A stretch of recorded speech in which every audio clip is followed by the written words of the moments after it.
అందరికీ నమస్తే. నేను మీ సరదాని. Welcome to Sarada's channel. ఇవాల్టి స్పెషల్ రెసిపీ వేడి వేడి అన్నంలోకి పుల్ల పుల్లగా, కారకారంగా, కమ్మగా ఉండే గోంగూర పచ్చడి అన్నంలో వేసుకొని కలుపుకొని తింటుంటే రోజు మనం అన్నం తినే కన్నా 4 ముద్దలు ఎక్కువగానే తింటామండి. అంత రుచిగా ఉంటుంది. మరి ఆలస్యం చేయకుండా ఈ గోంగూర పచ్చడి అనేది ఎలా చేయాలో చూద్దాం. ముందుగా మార్కెట్ నుంచి తీసుకువచ్చినటువంటి గోంగూరను ఇలా ఆకులు ఆకులుగా తుంచి చక్కగా శుభ్రం చేయాలి. 1కి 2 సార్లు శుభ్రం చేసి తడి లేకుండా చూసుకోవాలి. నేనైతే ఇక్కడ ఎర్ర గోంగూరను ఉపయోగిస్తున్నాను ఈ పచ్చడికి.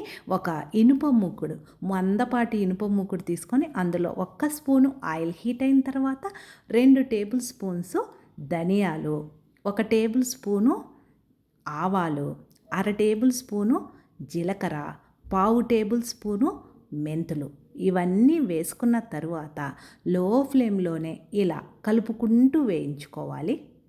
ఇలా వేగిన తరువాత ఇందులో మనం తినే కారాన్ని బట్టి, తీసుకునే గోంగూర పులుపుదనాన్ని బట్టి ఎండుమిర్చి తుంచి వేసుకోవాలి.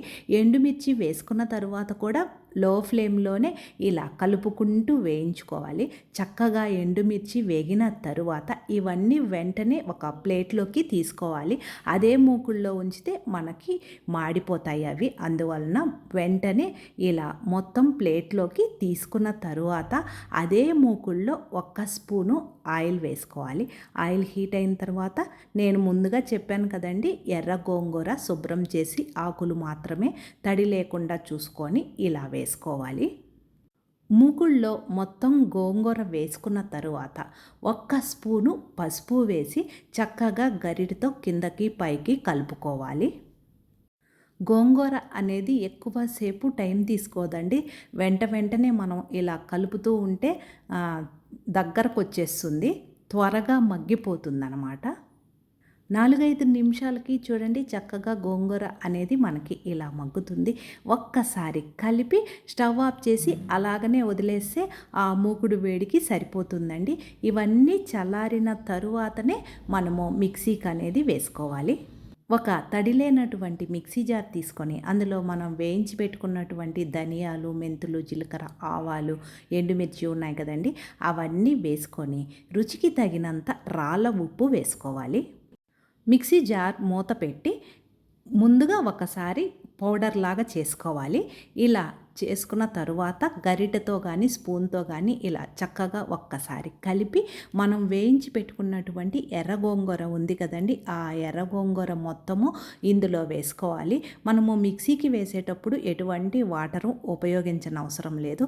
చూడండి చక్కగా గోంగూర అనేది ఇలా మెదుగుతుంది. కొంచెం పలుకుగా కూడా వేసుకోవచ్చు. పోపు కోసము ఒక ఫ్రై ప్యాన్లో 4-5 టేబుల్ స్పూన్స్ ఆయిల్ హీట్ అయిన తర్వాత పోపు దినుసులు, పచ్చిశనగపప్పు, మినపప్పు, ఆవాలు, జీలకర్ర చక్కగా వేగిన తరువాత ఒలిచిపెట్టుకున్నటువంటి వెల్లుల్లి రెబ్బలు ఒక 10 నుంచి 12 వరకు ఉంటాయండి. కొంచెము కరివేపాకు, తుంచినటువంటి ఎండుమిర్చి ముక్కలు, 1 స్పూను ఇంగువ వేసి పచ్చివాసన పోయేంత వరకు మీడియం ఫ్లేమ్లోనే కలుపుకుంటూ వేయించుకోవాలి. ఇలా వేగిన తరువాత ఈ పోపులో మనం ముందు మిక్సీకి వేసి పెట్టుకున్నటువంటి ఎర్ర గోంగూర పచ్చడి ఉంది కదండి, ఆ పచ్చడి మొత్తం ఈ పోపులో వేసుకోవాలి.